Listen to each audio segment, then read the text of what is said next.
గాంధీ గారు కాంగ్రెస్ పార్టీ అధ్యక్ష బాధ్యతలు స్వీకరించిన తర్వాత కొన్ని రాష్ట్రాల్లో పీసీసీ అధ్యక్షులను మారుస్తారు అనేటువంటిది కూడా కొంత వినపడుతున్నది. ఎందుకంటే సోనియా గాంధీ గారి ఆధ్వర్యంలో కొంతమంది పనిచేస్తున్నారు ఓల్డ్ గార్డ్స్, వాళ్ళందరినీ కొంత మార్చి కొత్త వాళ్ళని తీసుకొస్తారు అనేటువంటిది కూడా ఉన్నది. బట్ ఉత్తమ్ కుమార్ గారి సీటుగా ఏమైనా ఎసరు వచ్చే అవకాశం ఉందా? ఉత్తమ్ కుమార్ రెడ్డి గారిని ఎంపిక చేసినప్పుడు, అంటే ఇది ఇచ్చినప్పుడు సోనియా గాంధీ గారు ప్రెసిడెంట్గా ఉన్నారు. ఆల్సో రాహుల్ గాంధీ గారు కూడా as a vice president got involved. Okay, ఈ లాస్ట్ 3-4 years నుంచి తను కూడా ఈ అన్నిట్లో కూడా తనది ఐడియాస్ కూడా ఉన్నాయి. సో నేను అనుకుంటున్నా, సరే ఎవ్రీబడి హ్యాస్ అ రైట్ ఎట్లా చేయాలని, కానీ సరే మార్పు ఉండకపోవచ్చు అని నేను నమ్ముతున్నాను. బికాజ్ రాహుల్ గాంధీ గారు కూడా అందులో చూశారు.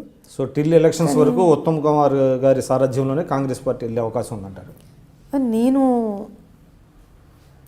అనుకుంటున్నా, విష్ కూడా చేస్తున్నా. మరి ఐఎమ్ థింకింగ్ షుడెంట్ బి ఇది అని అనుకుంటున్నాను. సరే, చాలా విషయాలు మాట్లాడారండి, మీ పర్సనల్ విషయాలు.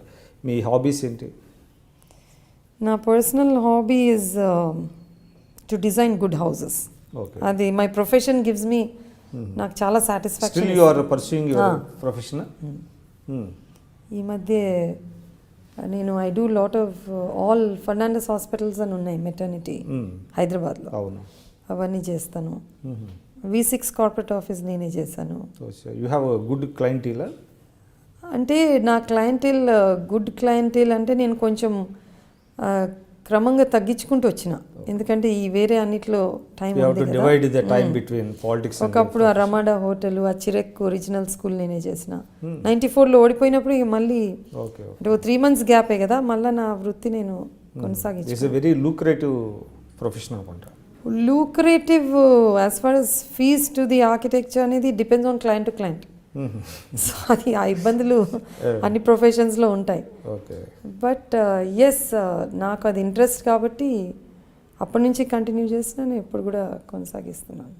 కానీ ఏమంటే క్లయింట్ ఒక్కసారి 4-5 ప్రాజెక్ట్స్ చేయలేకపోతా, 2-3 అంటే నా టైం ఎట్లా డివైడ్ చేసినా అట్లా దాన్ని బట్టి తక్కువ చేసిన. But I continue now you are అంటే ఆల్మోస్ట్ 1 yearలో ఉన్నట్టుంది దాదాపుగా, 1.5 year మధ్యలో ఎనీ టైం. కాబట్టి you are more concentrating on your consciousness. మనకు మోర్ లెస్ లేదండి నిజంగా కూడా. Yes, frequency of meeting people ఎక్కువ ఉండొచ్చు, కానీ 20 ఏళ్ళ నుంచి అంతే తిరిగినాం. ఓకే, ఎందుకంటే ఇదేదో మీరు అన్నట్టు ఇంతకుముందు ఇంటర్వ్యూలో మనం కాన్షియన్స్ వదిలిపెట్టి దూరం ఉండలేం కదా, నిత్యం ఉన్నాం కాబట్టి మా ఎంబడి మా ప్రజలు కూడా నిత్యం మా ఎంబడే ఉన్నారు. కాబట్టి ఏమంటే అప్పుడు ఈ వాట్సాప్లు, ఈ క్విక్ కమ్యూనికేషన్స్ లేకుండే.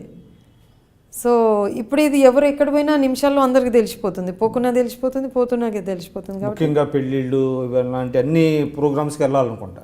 అది ఇప్పుడు కాదు, 20 ఏళ్ళ నుంచి పోతున్నాం. ఎప్పటి నుంచో ఉంది, అదే కంటిన్యూ చేస్తున్నారు.